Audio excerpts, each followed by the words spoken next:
Hey guys, this is Dr. Hub. In case you haven't subscribed, please do subscribe for updates. The enzymes as tumor markers. Let's look at enzymes as the tumor markers. So under this, let's look at the PAP. PAP stands for the prostatic acid phosphatase. This is in case of the carcinoma of the prostate. Then the NSC, it stands for the neuron specific enolase, seen in case of the small cancer, and this is of the lung and also the neuroblastoma. Now moving on to the LDH. LDH stands for the lactate dehydrogenase. This is nothing but the germ cell tumors. Lactate dehydrogenase is the germ cell tumors. This is LDH. And germ cell tumors as well as the lymphomas and the leukemias. Then comes the thymidine kinase. This is nothing but for the leukemias. Thymidine kinase is for the leukemias.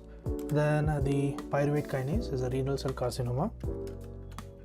Next is the placental alkaline phosphatase. This is seen in case of the seminoma.